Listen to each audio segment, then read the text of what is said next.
mas agora é hora de olharmos para a palavra de Deus. Vamos ver isso em Mateus, capítulo 19, a partir do verso 16. O evangelho puro é o que nos interessa. Há um movimento, infelizmente ele não é novo, mas cresce, de um evangelho falsificado e que faz promessas que o Senhor Jesus não prometeu, que fala de salvação, mas não enfatiza a consagração de vidas, que fala de perdão de pecados, mas não enfatiza a necessidade de senhorio de Jesus. Mas a igreja de Jesus precisa atravessar esses momentos e esses movimentos firmes. É por isso que pregamos sobre o evangelho puro, e hoje vamos ver esse texto de Mateus 19, verso 16, um texto muito conhecido. Esse mesmo registro também se encontra, esse mesmo encontro com Jesus, também aparece no evangelho de Marcos e Lucas, mas estamos utilizando Mateus 19, verso 16, que diz o seguinte: e eis que alguém, aproximando-se de Jesus, lhe perguntou: mestre, que farei de bom para alcançar a vida eterna? Jesus respondeu: por que você me pergunta a respeito do que é bom? Bom só existe um, mas se você quer entrar na vida, guarde os mandamentos. E ele lhe perguntou: quais? Jesus respondeu: não mate, não cometa adultério, não furte, não dê falso testemunho, honre o seu pai e sua mãe e ame o seu próximo como você ama a si mesmo. O jovem disse: tudo isso tenho observado, o que me falta ainda? Jesus respondeu: se você quer ser perfeito, vá, venda os seus bens e dê o dinheiro aos pobres, e você terá um tesouro nos céus, depois venha e siga-me. Mas o jovem, ouvindo esta palavra, retirou-se triste, porque era dono de muitas propriedades. Que o Senhor nos ilumine o entendimento acerca desse texto, das verdades que estão nele. Assente-se, e os irmãos que estão na live, hoje são muitos irmãos, creio que em virtude de condição de saúde, estejam, portanto, com a palavra de Deus aberta ou acessada, porque esse é um momento importantíssimo. Você já conhece esse texto, com certeza. Não é novo, ou não é pouco enfatizado, ao contrário, é tão interessante e importante esse momento desse jovem rico encontrando-se com Jesus, que também Marcos e Lucas registram, com algumas outras informações. É dito nos outros evangelhos que esse jovem era alguém influente e também riquíssimo. Mateus disse que ele era dono de muitas propriedades, mas ele tem uma questão. Vê-se que ele é alguém religioso, alguém que prima por vida moral íntegra, é alguém que, pelo que tudo indica, comparando os evangelhos, era alguém religioso de influência, talvez até um dos membros do Sinédrio, era alguém entendido na lei, porque ele diz: eu tenho cumprido esses mandamentos. Aqui é o Senhor Jesus quem fala, nos evangelhos ele cita mesmo alguns dos mandamentos, aqueles que dizem respeito aos relacionamentos humanos, mas ele ainda assim, ele não tem paz, ele não está tranquilo, ele não tem segurança de vida eterna, e ele faz a pergunta, logo assim, inicialmente, no meio de muitas pessoas, porque Jesus estava no caminho, e Jesus, quando estava no caminho, indo de uma região para outra, de uma cidade para outra, ele andava seguido por muita gente, mas ele não se importa e publicamente faz essa pergunta: mestre, que farei de bom para alcançar a vida eterna? Os outros evangelhos dizem: bom mestre. E Jesus retruca: por que você me chama de bom? Não que Jesus estivesse negando essa característica dele, mas ele está querendo fazer com que o jovem pense: você me acha verdadeiramente bom? Você sabe verdadeiramente quem eu sou? Isso fará toda a diferença ao final desse registro bíblico. Então, queridos, confessar a Jesus, confessar a fé em Jesus, é o primeiro passo de uma vida desafiadora. É o primeiro passo. Confessar a Jesus é uma coisa extremamente necessária, importante, vital. Confessar a Jesus com os lábios, diz o apóstolo Paulo, crendo no coração quem ele verdadeiramente é. Isso é sinal, isso é garantia de salvação. Mas eu estou querendo enfatizar aqui que confessar a fé em Jesus é o primeiro passo. E muitos ficam aqui, apenas na confissão de fé, e não vão mais adiante. E eu quero enfatizar que o Evangelho é desafiador. Ser discípulo de Jesus é um desafio. Seguir a Jesus é algo integral. Não é algo momentâneo ou esporádico, não é algo para dias e ocasiões. Seguir a Jesus é algo integral, é uma experiência diária. Não é uma ideia, mas é um estilo de vida. Você é um seguidor de Jesus? Quando você diz, respondendo a alguém, se você é um religioso, você diz, eu sou um cristão, é isso mesmo? Mas você é um cristão integral? Há uma expressão que eu vou usar aqui, chamada conversos, né? A gente poderia dizer convertidos, mesma coisa. Eu quero dizer que há conversos que parecem ter abraçado a ideia da salvação, pelo entusiasmo que demonstram no momento inicial. Mas ao longo do tempo é que essas coisas serão verdadeiramente atestadas. Seguir a Jesus implica em desafios, e nem todos querem os desafios que o Evangelho apresenta.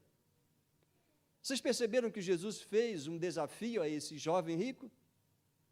Jesus aqui não estava dizendo, olha, para alcançar, para merecer a vida eterna,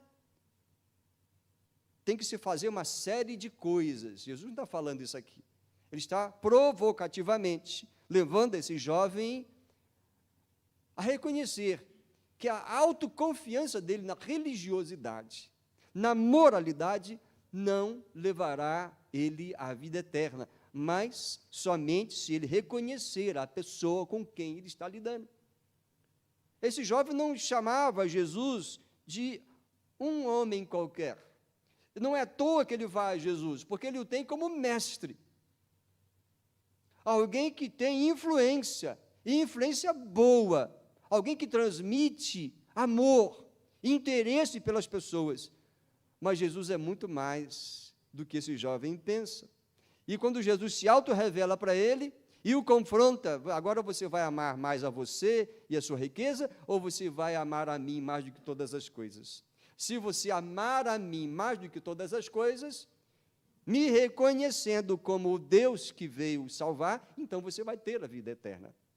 Não é porque você é um religioso, alguém de íntegro proceder, mas porque é alguém que tenha fé verdadeiramente em Jesus. Seguir a Jesus, então, implica em desafios. Quais seriam alguns desses desafios? Já até mencionei, mas quero didaticamente repetir. Colocar Jesus no senhorio da vida. Jesus é Senhor daquele que verdadeiramente se converteu. O desafio é colocar Jesus como Senhor de tudo. Também colocar o reino de Deus em primeiro lugar, ensino de Jesus no Sermão da Montanha. Mateus capítulo 6, por exemplo. O outro desafio é abandonar o endeusamento próprio. No avanço do conhecimento humano, das ciências, das tecnologias, o homem que está assim, muito confiante em si. A capacidade de estudarmos e alcançarmos conhecimento e títulos e destacarmos é muito grande. Há uma tendência do endeusamento próprio. E muitos dizem, eu não preciso de Deus, eu não preciso de Jesus, eu não creio na Bíblia, não preciso crer na Bíblia. Por muitas argumentações dizem isso. A gente vê alguns experimentos sociais, e alguns hoje fazem isso, até mostrando vídeos. Alguém que entrevista, você conhece Jesus? Você crê em Jesus? Você crê em Jesus? Quem é Jesus para você? Dias atrás vi um experimento desse. Você crê em Jesus? Não. Você crê em Jesus? Não quero falar disso. Você crê em Jesus? Não, absolutamente não. Você crê em Jesus? Muitos disseram não crer em Jesus. Assim está a humanidade nesses nossos tempos. Há um endeusamento, as pessoas estão muito confiadas em si, na ciência, na tecnologia. Mas o desafio do Evangelho é abandonar esse endeusamento e admitir que somos, diante de Deus, miseráveis, não se ofenda, mas é a verdade da palavra de Deus. Somos como que vermes diante de Deus, citação bíblica. Somos condenados pelas nossas ofensas, pela nossa inclinação para a rebeldia e para ofender a Deus. O desafio do Evangelho é enfrentar também a oposição do mundo incrédulo. Você admitir que é um crente, que é um cristão, que crê na Bíblia, que segue Jesus, diante de muitas pessoas, é um desafio muito grande. Alguns nem têm coragem de admitir isso no ambiente acadêmico, numa sala repleta de pessoas, conduzidas por mestres, doutores, até pessoas com pós-doutorado, mas que não creem em Deus porque ficam com medo de serem ali apertados, ridicularizados, zombados. A história do Evangelho na nossa cidade aqui, eu não conheço a história da Igreja Metodista, mas da Igreja Batista eu sei. A Igreja Batista aqui, os primeiros irmãos, eles foram perseguidos, zombados, ridicularizados. O nosso primeiro líder aqui, que Deus usou tremendamente, ele era zombado por meninos, porque ele trabalhava numa área de educação e recreação, e os meninos chamavam-no de protestante e outras coisas mais. E naquela época, chamar de protestante era zombar. E em eventos ao ar livre, que se fazia bastante, inclusive com músicas e instrumentos, pessoas jogavam pedras, e um dia amassaram o trombone do Zaqueu. É uma história que está registrada no primeiro livro de Atos da nossa igreja. Eu sempre menciono isso, mas aquilo ali é uma denúncia de perseguição, de incredulidade. E o Evangelho é um desafio para que enfrentemos a oposição do mundo incrédulo e fiquemos inabaláveis, porque sabemos quem é Jesus e o que Ele fez por nós e o que Ele nos dará. O Evangelho tem como desafio para nós sermos alvo do inferno. O que eu quero dizer com isso? Ou seja, sermos atacados pelo maligno e todo o seu séquito de demônios que oprimem, que tentam. O Evangelho é desafio, o Evangelho não é facilidades. Mas alguém vai dizer, mas então vale a pena? Claro, estamos falando de vida eterna, porque o Evangelho diz que Jesus nos dá a vida eterna. Livramento daquilo que nos prende, libertação do medo da morte, absolvição no dia do juízo final, pelos méritos de Jesus imputados a nós, os que cremos nele. Sim, queridos, o Evangelho é desafiador. O Evangelho é para corajosos, o Evangelho é para aqueles que têm fé. Fé esta que não é inerente a nós, mas que é trazida pelo próprio Deus, pelo Espírito Santo em nós. Por que há tantos conversos que não chegam a seguir a Jesus como Senhor? Vejam, reparem o que aconteceu recentemente na pandemia. Muitos deixaram o ajuntamento, a adoração coletiva e pública. Não estou julgando eles, porque não conheço os seus corações, mas foi uma tremenda lição, um teste. Quem é de Jesus, serve-o com os seus dons no meio do povo de Deus, na igreja de Jesus. O texto está falando de um jovem rico, que também é mencionado em Marcos 10 e Lucas 18, e esse jovem rico irá nos ajudar a compreender isso, os desafios do Evangelho. Alguns destaques iniciais para a gente entrar melhor no texto. Por que o evangelho é desafiador? Ainda que isso esteja já mencionado de alguma forma, mas eu quero destacar ainda assim. Observem que esse jovem vai até Jesus, aproxima-se. Marcos vai dizer que ele se ajoelha.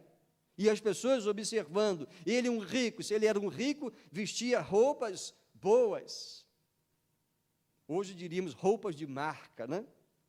Naquele tempo não existia marca, mas existia tecido fino, enfeites, que destacavam uma pessoa pelo seu nível social. Este jovem rico, intranquilo no seu coração, zeloso por guardar alguns mandamentos,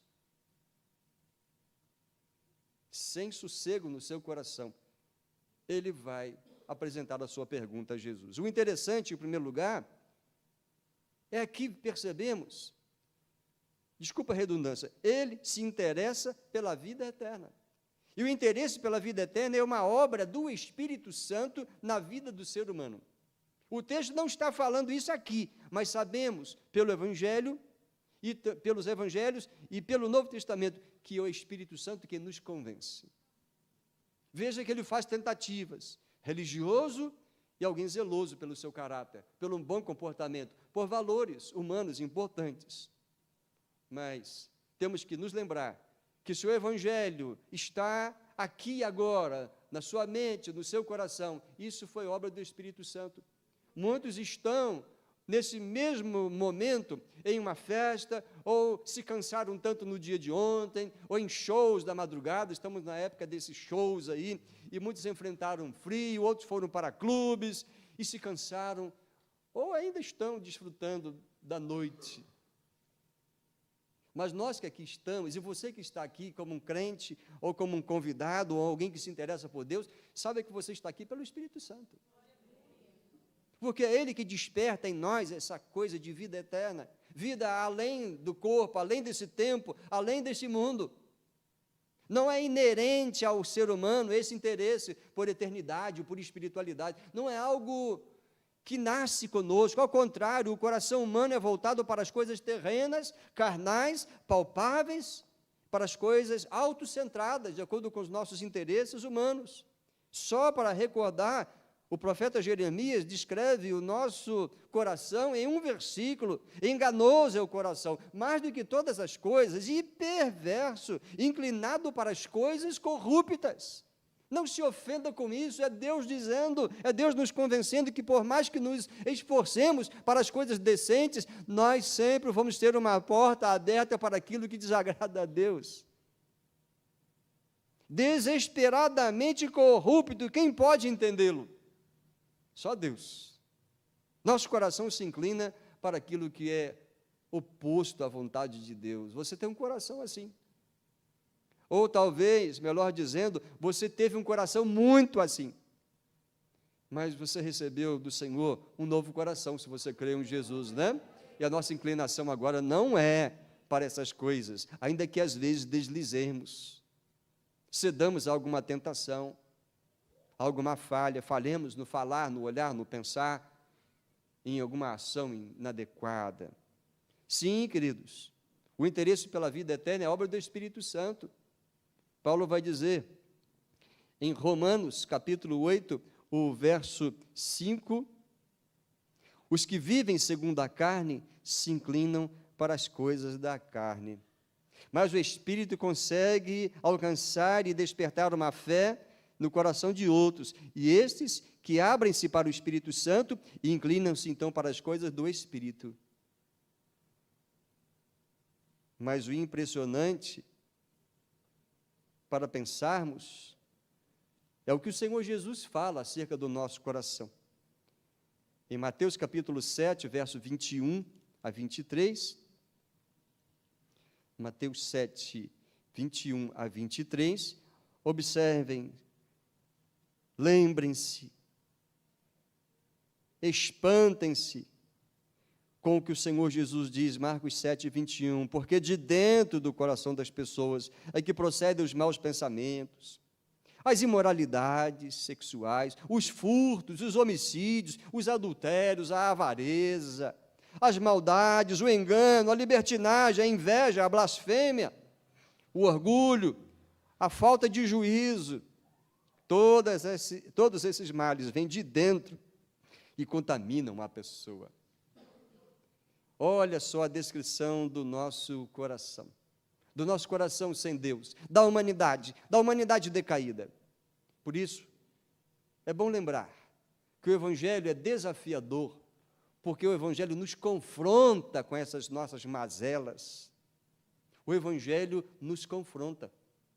E não é nada fácil nós recebermos as denúncias, lançar em rosto os nossos defeitos, as nossas mazelas. Isso é constrangedor. A nossa tendência é fugir disso, é esconder. Mas diante de Deus ninguém esconde o seu coração e o profundo da sua alma. Quando falamos que o Evangelho é desafiador, temos que nos lembrar, queridos, que esse interesse pela vida eterna é um chamamento de Deus para a mudança, e é o Espírito Santo que nos convence. Mas também quero mencionar que há um equívoco muito comum. A pergunta do jovem rico foi clara, mas revelou um equívoco. A pergunta dele foi clara, é objetiva. Bom, mestre, que farei de bom? Que farei? O verbo aqui é o que eu farei. Em que sentido? É só observar o restante da frase. Para alcançar. Aqui está uma questão que demonstra o desconhecimento de muitos do centro do Evangelho. O Evangelho é graça de Deus. O Evangelho não é mérito. Essa pergunta é interessante, sincera. Ela revela um equívoco. Que farei eu de bom para alcançar a vida eterna? A vida eterna não é alcançada, não é merecida, não é conquistada e nem comprada, mas muita gente acredita que sim. Jesus provocativamente vai esse jovem e lhe faz uma pergunta. Se você quer entrar na vida eterna, guarde os mandamentos. Quais? Os outros evangelhos é que Jesus pergunta. Aqui, Jesus só faz essa afirmação, esse chamamento provocativo. Nos outros evangelhos é dito, você conhece os mandamentos? Jesus sabia que ele conhecia.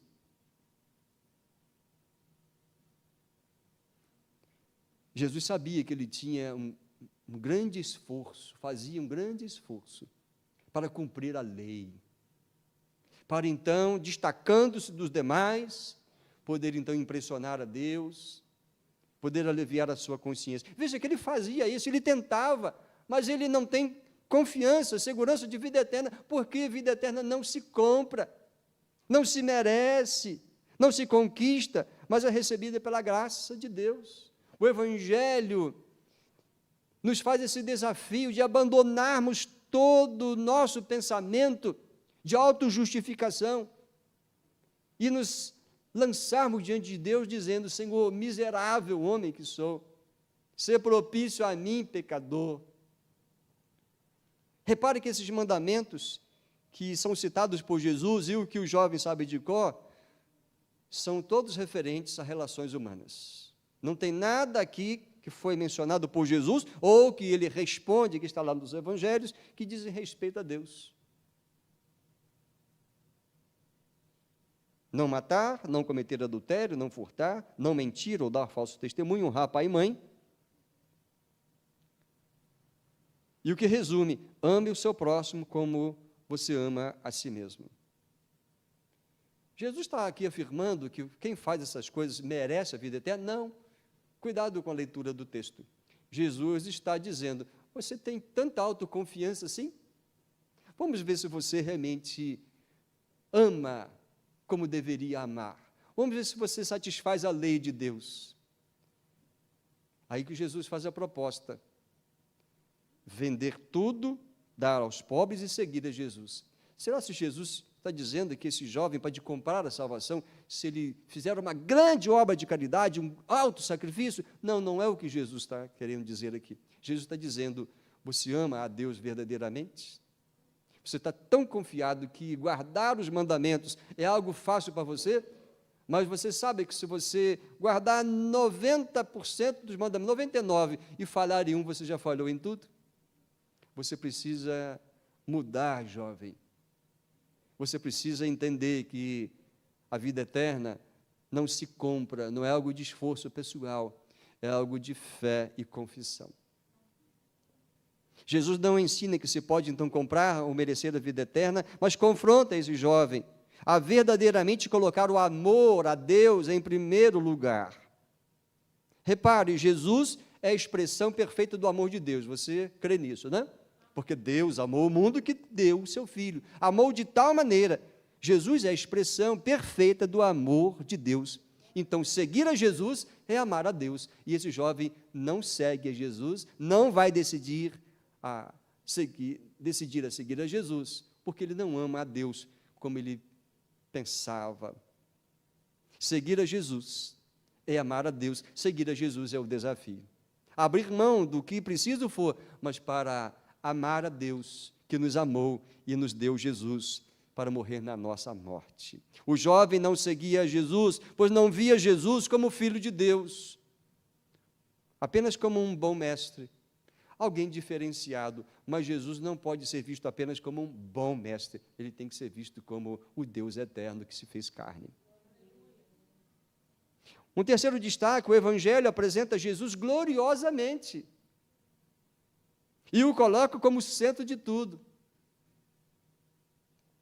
Jesus não é bom. Não se escandalize, não peguem pedras para me tacar. Jesus não é bom, ele é perfeitamente bom. Você entende que estou querendo dar uma ênfase, né?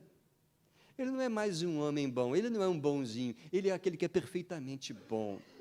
E se ele é perfeitamente bom, é porque ele é perfeitamente Deus em forma humana. Marcos e Lucas registram o jovem rico chamando Jesus de bom mestre. Mas Jesus não é mais um mestre que se destaca com multidões seguindo a sua voz e os seus ensinos. Jesus não é mais um mestre, mas ele é a verdade em pessoa e Senhor, Senhor de todo conhecimento e sabedoria, uma vez que a tudo ele governa e sustenta. Isso é apóstolo Paulo quem fala pelo Espírito Santo. Acompanhe comigo Colossenses capítulo 1, o verso 15 e alguns seguintes. Colossenses 1, verso 15. Ele é a imagem do Deus invisível. Ele não é mais um bom mestre. Ele é a verdade. Ele é o poder divino encarnado. A imagem do Deus invisível, aquele jovem estava diante do Deus invisível, encarnado. Ele é o primogênito de toda a criação, pois nele foram criadas todas as coisas nos céus e sobre a terra, as visíveis e as invisíveis.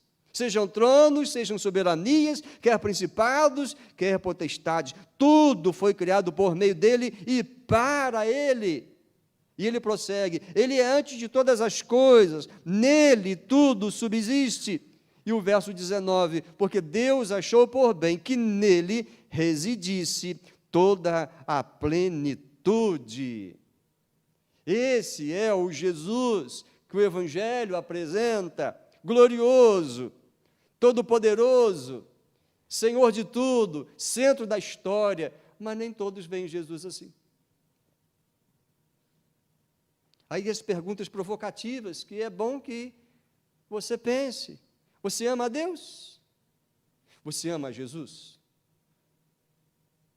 Você ama a Jesus mais do que a si próprio, a sua beleza pessoal, a sua carreira, os seus bens, o seu nome, a sua posição? Você ama a Jesus mais do que tudo? Por amor a Jesus, você abriria mão de qualquer coisa? É muito fácil a gente ouvir um testemunho de um missionário. A gente tem diversos, muitos. Um médico, por exemplo, que entendeu que Deus o chamava para uma grande obra missionária. Ele foi como médico, mas para fazer missões.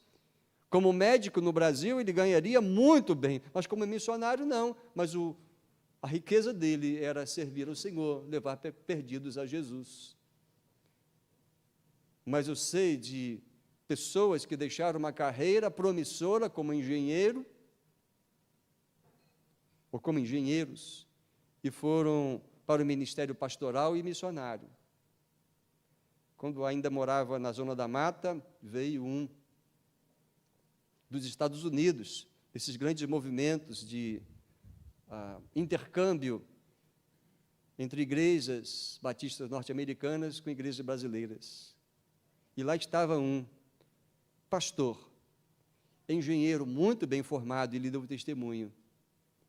Ele deu prova de que ama a Jesus, e que ama a Deus, e que estaria disposto a abrir mão de qualquer coisa por amor a Jesus. Mas a pergunta é, e você?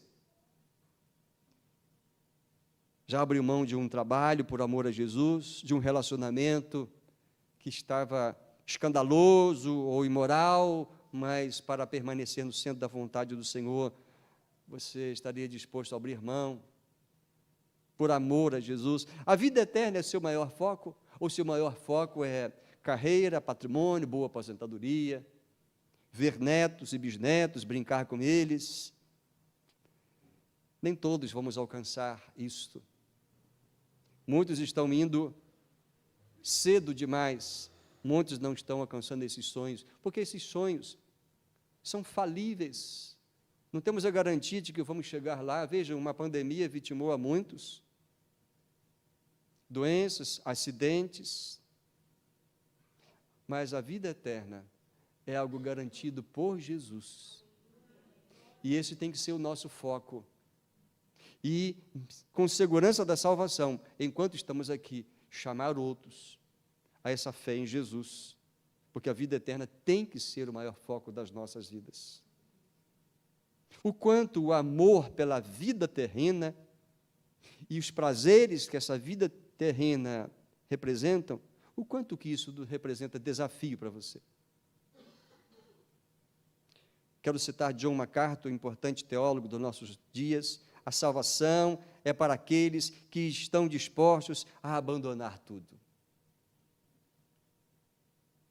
Estou aqui enfatizando, queridos irmãos, que os evangelhos, ou o evangelho, vamos colocar como uma coisa só, apresenta Jesus gloriosamente, mas muitos estão deslumbrados com o que o mundo oferece, deixando de ver a beleza de Jesus e também a beleza da obra redentora dele. Quero enfatizar também que ser discípulo de Jesus é desafiador por algumas razões a mais que vou mencionar. Ser discípulo de Jesus é desafiador. A despeito da crença desse jovem, esse jovem rico não pôde tornar-se um discípulo de Jesus, não pôde. Mas o problema não estava em Jesus, nem o que Jesus disse, mas estava no seu coração. Ele não pôde ser discípulo de Jesus, mesmo tendo uma crença interessante. Uma vez que ele não estava disposto a abandonar tudo, ele não pôde ser discípulo de Jesus. Não que Jesus exigisse, tem que ser pobre para me seguir. Não, Jesus não exigiu isso. Jesus teve seguidores ricos, gente que serviu com suas riquezas. Um moralista não satisfaz a pureza requerida por Deus para a lavagem de pecados. Esse jovem era um moralista, no seu procedimento, na sua resposta. Mas também quero dizer que um religioso zeloso, que ele também era, um religioso zeloso, que guarda ritos, tradição, mandamentos, datas, festas, não impressiona a Deus a ponto de que Deus lhe conceda a vida eterna como um prêmio por mérito. Mas há muita gente confiando na moralidade, nas virtudes morais, ou na crença e na tradição, para garantir a vida eterna. Mas vida eterna é Jesus. Antes do desafio, o jovem rico, até que pareceu ir bem, o jovem rico pareceu que estava indo tão bem, mas terminou de forma frustrante, né? Ele teve a motivação certa, vida eterna. Olha, eu sou religioso, sou zeloso, sou cumpridor de obrigações, da lei, mas ainda assim eu não tenho segurança, certeza de vida eterna. Claro, essas coisas não garantem, mas ele foi genuíno e sincero. Ele teve a atitude correta, aparentemente. Vou até um mestre, vou até algum entendido. Ele foi a pessoa certa. Ele fez a pergunta com sinceridade. Mas o que houve, então? É que ele não aceitou o desafio do Evangelho. O desafio de Jesus é o desafio do Evangelho a todos nós. Seguir a Jesus como o Senhor da vida. Fazer de Jesus o Senhor. Assim como Ele é aquele que garante a salvação, Ele também tem que ser dono. E nós mostramos que Ele é nosso Salvador quando fazemos dele o nosso Senhor. Quero, de maneira objetiva, citar pelo menos 4 desafios do Evangelho. Primeiro, quero dizer que ao procurar a vida eterna, não se deixe seduzir pelas facilidades oferecidas ou prometidas por aí. O primeiro desafio é: busque a vida eterna, a segurança da vida eterna, mas cuidado com as facilidades, com as promessas que Jesus não fez. Vamos focar um pouco na riqueza aqui. A riqueza só proporciona conforto e prazer físico, mas a alma só tem descanso e paz em Jesus. A riqueza é boa. Quem não gostaria de viver despreocupadamente, com pagar as contas, comer coisa boa, ter umas boas férias para um lugar assim maravilhoso, encantador, como Guarapari? Tudo bem. Não, Porto Seguro também, está valendo, né? Vale, ótimo. Mas tem gente que faz viagens melhores, né? A riqueza é boa, mas cuidado. Procure a vida eterna. E cuidado para que as facilidades também não adiem essa segurança da vida eterna. E cuidado com as promessas de um falso evangelho. Vem para Jesus que você vai enriquecer. Cuidado, isso não é o que Jesus fala no seu evangelho. Jesus chegou a dizer, Mateus 16, 26, diz: que adianta ao homem ganhar o mundo inteiro e perder a sua alma? A riqueza é boa, mas não viva por causa da riqueza tão somente. Busque enriquecer, trabalhar honestamente e enriquecer para abençoar a sua casa, a descendência e abençoar outros. Abençoar o reino de Deus. Mas saiba que você não pode se matar de trabalhar, porque a sua alma todos os dias também tem fome e sede, e só Jesus satisfaz a fome e sede espirituais. A religiosidade, falamos da riqueza, vamos falar da religiosidade que está presente nesse jovem. A religiosidade só proporciona alguma experiência, que muitas vezes emociona ou alivia a culpa, mas só o arrependimento de pecados e confissão de que Jesus morreu pelos nossos pecados é que nos garante a vida eterna. Só ser um religioso, guardador de princípios, ajudador de pessoas, que faz caridade, isso não garante vida eterna. Isso é bom, isso é nobre, isso é virtuoso. Jesus nos ensina que devemos fazer isso, mas não devemos confiar nisso para a vida eterna. O desafio é abrir mão de qualquer coisa nesta vida para viver para Cristo e viver com Ele. Por fim, Ele garante a vida eterna e só Ele pode garantir. Então siga a Jesus.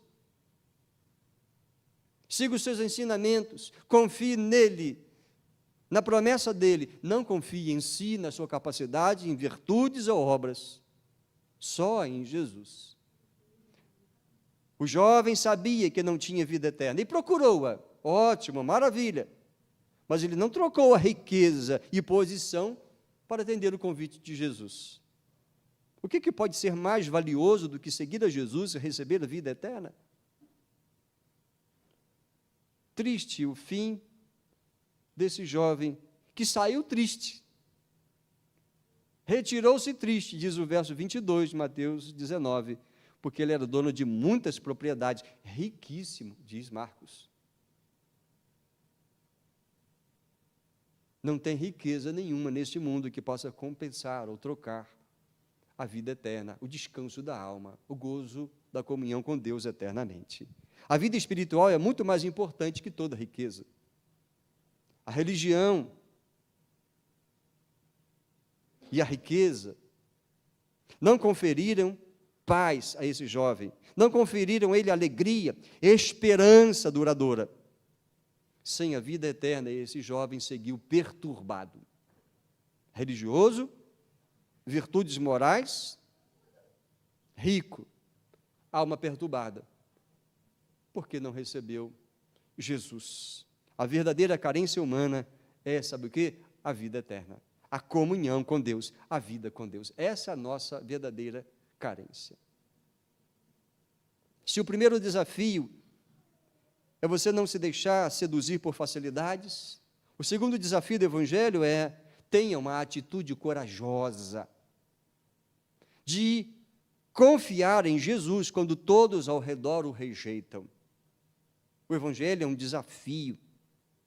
Pode dizer: eu sou cristão, sim, creio absolutamente em Jesus, como Ele se revelou, como Deus em forma humana, como Deus amoroso, como Deus que me salva, que é verdadeiro em tudo o que fez e diz e prometeu.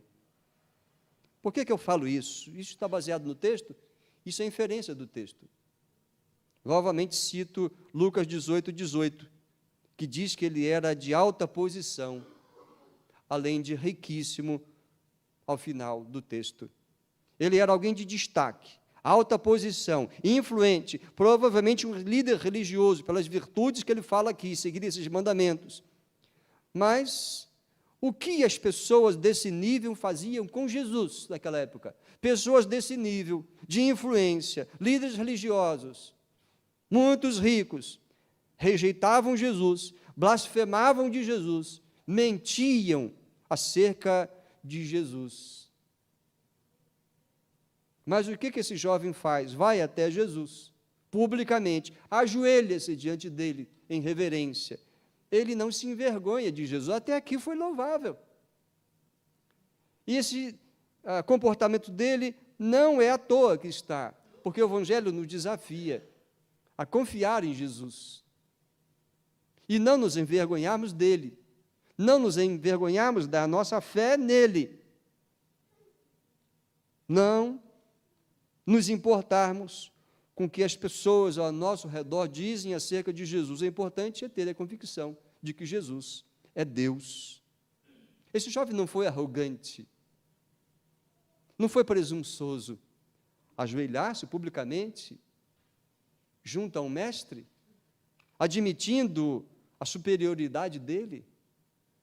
Mas nós sabemos que Jesus é muito mais que o mestre, ele é Deus. Não é possível que alguém se sinta constrangido por envergonhar-se de que é um cristão, é um discípulo de Jesus. Ele admitiu não ter a vida eterna, teve a coragem de ir a Jesus publicamente, ao contrário de Nicodemos, que foi procurar Jesus de noite. Não sabemos ainda se era vergonha ou medo, mas esse jovem faz isso à luz do dia, publicamente. Ele confessou pública e abertamente que não possuía vida eterna. Ele tinha muito o que perder ao admitir publicamente que ele não tinha vida eterna e estava indo a Jesus para perguntar isso. Marcos diz que ele se ajoelhou diante de Jesus. Marcos 10, 17. O desafio do Evangelho é você não ter vergonha de Jesus. Quem se envergonhar de Jesus, ele mesmo diz: eu me envergonharei dele diante do meu Pai. Sim, o Evangelho é cheio de desafios. Sim, em terceiro lugar, o desafio de não confiar em seus princípios morais. Não confie numa vida altruísta, extremamente religiosa, nem nos rígidos padrões religiosos que costumam se enfatizar e pregar por aí. O desafio é: não confie em você para a vida eterna, confie em Jesus. Esse jovem não era aquele tipo de gente, um pecador grosseiro, a gente percebe isso. Você também pode dizer, eu também não sou um pecador grosseiro, eu não vivo numa vida devassa, eu não vivo caçando briga, encrenca, querendo matar as pessoas, numa vida imoral, eu não vivo frequentando esses lugares inconvenientes. Certamente você não é o pecador grosseiro, como esse jovem não era. Certamente você não é, mas ainda assim, admita, você é pecador. E você precisa de Jesus, todos nós precisamos de Jesus. Não confie em você, nos seus princípios. Por mais que tentemos acertar e fazer toda a vontade de Deus, vamos falhar. A fonte de vida eterna é Cristo, ponto. Não há como alcançar a vida eterna sem Jesus, por mais honestos, esforçados e altruístas que sejamos. A Jesus foi esse jovem rico, mas ele não deu o passo final. Sim, Jesus e só Jesus nos basta para a vida eterna. Mas quando nós confessamos a Jesus como Salvador, nós também estamos dizendo, o Senhor é Senhor da minha vida. Foi redundante, mas para você entender, o Senhor é o Senhor. E assim seguimos. E quem assim faz, de fato, entendeu quem é Jesus. Jesus respondeu, João 17,3, a vida eterna é esta, que conheçam a Ti, único Deus verdadeiro, e a Jesus Cristo, a quem enviaste. Cito também para a nossa edificação e comparação, 1 João 5, o verso 11 e o final do verso 20. Ouçam o que o que João, o apóstolo de Jesus, assim disse. 1 João 5, 11, o testemunho é este. Deus nos deu a vida eterna. Veja, Ele nos deu. Nós compramos a vida eterna? Não. O testemunho que o Evangelho nos dá é este. Deus nos deu a vida eterna e esta vida está no seu Filho. E o final do verso 20? Que diz lá, nós estamos naquele que é o verdadeiro e em seu Filho, Jesus Cristo. Este é o verdadeiro Deus e a vida é eterna. Que revelação gloriosa. O Evangelho é desafiador, queridos. Ele nos desafia a abrirmos mão de todo princípio moral e virtude, achando que merecemos, mas não merecemos. É só Jesus, só nele, só Ele é a nossa salvação. E para concluir, o desafio do Evangelho é crer absolutamente que Jesus é Deus, que veio ao mundo nos dar salvação. É crer na divindade de Jesus. Esse jovem foi até Jesus, vendo-o limitadamente como um mestre, alguém de virtude elevada. Mas Jesus era o Deus em forma humana, dono de tudo. E o Senhor Jesus tinha toda a capacidade, se ele fizesse aquilo lá, de um rico abrir mão de tudo, fazer uma grande obra e passar a seguir a Jesus, o Senhor Jesus supriria todas as necessidades dele. O Senhor Jesus não o deixaria em dificuldades.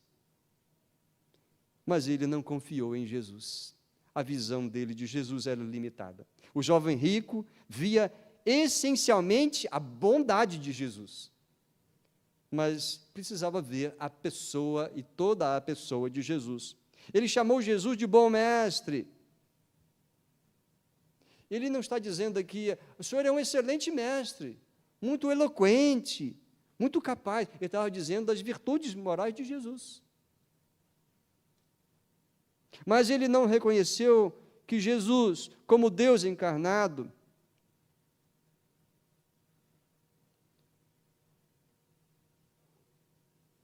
Jesus, como Deus encarnado, religa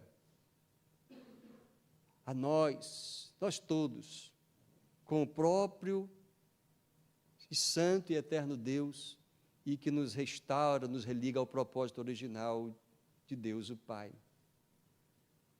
Esse jovem não reconheceu Jesus como Deus, Deus encarnado. Porque ele não seguiu. Se ele tivesse confessado, olha, o Cristo, o Messias, o Deus encarnado está aqui me convidando para segui-lo, abrir mão de tudo, ele teria seguido. Mas ele não viu a Jesus verdadeiramente como deveria. Para a conclusão, os ensinos de Jesus são cativantes, sua autoridade é impactante, a beleza do caráter de Jesus é inatacável, mas o senhorio de Jesus, queridos, é a prova de que se lhe deu a vida. A obra redentora de Jesus é completa e insubstituível, e Jesus tem direito de reinar no seu coração, na sua vida. Como já foi mencionado nesse culto, Atos 4:12. Ele é o nome sobre todo nome. Não existe outro nome dado entre os homens, pelo qual importa que sejamos salvos. O Evangelho é cheio de desafios, não é facilidades, mas queridos, o Evangelho é maravilhoso. Cito pastor John MacArthur novamente. Não se pode vir a Jesus Cristo pedindo salvação tão somente, com base em carências psicológicas, ansiedade, falta de paz, sensação de desespero, falta de alegria ou desejo de ser feliz. Jesus tem isso tudo para dar, mas a principal razão de irmos a Jesus não é por causa dessas coisas. A salvação é que é a razão de irmos a Jesus. Quem está com medo e vai até Jesus, maravilha, mas entenda que além dele tirar o medo, ele precisa ser o seu Salvador e o seu Senhor. A salvação é para aqueles que odeiam o seu pecado. Não é simplesmente para quem está triste, quem tem carência, quem tem ansiedade. A salvação é para quem tem pecados e quem não tem pecados. A salvação é para aqueles que odeiam o seu pecado e desejam dar as costas a Ele. A salvação é para pessoas que compreendem que têm vivido em rebeldia contra um Deus santo e por isso sofremos, e que o Evangelho é um desafio a ser aceito. Então, pergunto, e você? Percebe a sua pecaminosidade e a sua necessidade de ir a Jesus? O desafio para você é: confesse sua culpa, submeta-se a Jesus, siga os seus ensinos e que Ele tenha misericórdia de nós e que Ele seja de fato o Senhor da nossa vida. Antes do encerramento, eu preciso desafiar você a orar.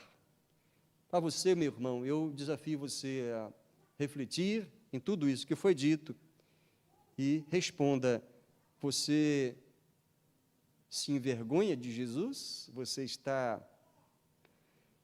omisso em falar dele, em testemunhar dele? Eu pergunto a você, meu irmão, você está tão confiante de que você é um salvo, mas você está tão esquecido que você é servo do reino, servo de Jesus? Eu convido você a renovar o seu compromisso de demonstrar que Jesus é o Senhor da sua vida. E aqueles que estão no alcance dessa nossa voz, ou na live, ou aqui presente, eu quero desafiar a você a responder: por que eu quero Jesus? Porque eu quero a paz? Porque eu quero que a alegria seja restaurada? Ou porque você confessa que é pecador? Sim, vai buscar a paz em Jesus, mas não fique só aí. Entenda que a primeira coisa é você dizer: Senhor Jesus, sou pecador, eu preciso que o Senhor me salve. Porque se o Senhor for o meu Salvador e Senhor, eu sei que a alegria vai ser restaurada, a paz vai ser uma marca na minha vida. Eu terei leveza em meu coração e a alegria da salvação. Faça uma oração de entrega. Enquanto eu oro, você faz a sua oração. Senhor, aqui estamos agradecidos pela mensagem do Evangelho. Nós sabemos que Jesus nos basta para a vida eterna. Te damos graças porque o Senhor nos aceita quando confessamos nosso pecado e pedimos o teu perdão. Ajuda cada um aqui nesta noite, que ouvindo o Evangelho, foram desafiados pelo próprio Evangelho a serem de fato seguidores de Jesus, com tudo o que são, com tudo o que têm, com todo o coração. Perdoa, ó Deus, os nossos pecados, que muitas vezes ofuscam a presença de Jesus em nós e o bom testemunho. Ajuda-nos a vencer as nossas fraquezas e salva aqueles que estão entendendo e fazendo de Jesus Salvador e Senhor das suas vidas. É assim que oramos no nome de Jesus.